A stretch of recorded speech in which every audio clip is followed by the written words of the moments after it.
Bukod sa Senate presidency, inaasahang pagtatalunan din kung sino ang uupong presiding officer sa impeachment trial ni Vice President Sara Duterte. Dahil yan sa binagong impeachment rules ng new majority.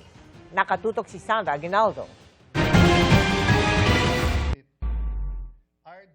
Ang nagpapatuloy na agawan ng liderato sa Senado may epekto sa impeachment trial ni Vice President Sara Duterte na inaasahang magsisimula sa July 6.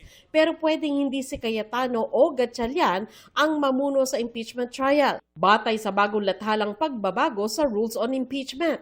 Sa ilalim nito, ang Senate President ang magpe-preside sa impeachment, maliban na lang kung maghahalal ang Senado ng ibang senador bilang presiding officer sa boto ng mayorya. Panukala ni Senador Tito Soto, pumili sila ng senador na abogado gaya halimbawa ni na Senador Cheese Escudero o Senador Kiko Pangilinan na kasama nila sa binansagang new majority ng Gatchalian Bloc. Suhestyon pa niya, pwede ring magkaroon ng impeachment manager na tutulong sa presiding officer. That's possible kasi originally iniisip nga namin would be Senator Pangilinan would be a good impeachment manager But then again, with Senator Escudero, he would be a very good presiding officer. Let's say pinawa natin presiding officer si Senator Escudero. Pwedeng impeachment manager si Senator Pangilinan. Tingin ni Soto, bukas naman si Gatchalian sa paghahalal ng ibang presiding officer kahit siya ang acting president ng kanilang 12-senator new majority.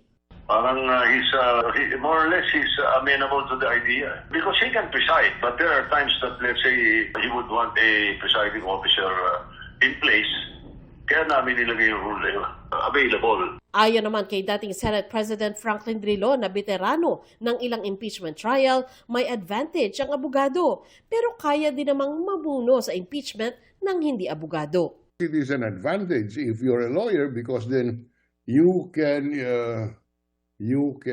immediately rule on any motion presented. But the fact that you're not a lawyer doesn't mean that that a motion cannot be resolved because the presiding officer, lawyer, can always refer the ruling of a motion to the body. Inanunsyo naman ngayon ng House Prosecution Panel ang hanay ng private prosecutors na makakatuwang nila sa impeachment trial na inilarawan nila bilang mga bigatin at veteranong abogado. Nagboluntaryo ang mga ito at libre ang serbisyo ayon kay Lead Prosecutor Representative Jervin Luhistro. First batch pa lang daw ito at meron pang susunod. Sa Lunes, nakatakdang isumite ng House Prosecution Panel ang kanilang pre-trial brief na maglalaman ng kanilang ebidensya, testigo at mga argumento sa impeachment trial, kasabay ang entry of appearance ng mga House Private Prosecutor. Sandra Aguinaldo, Nakatutok, 24 Oras.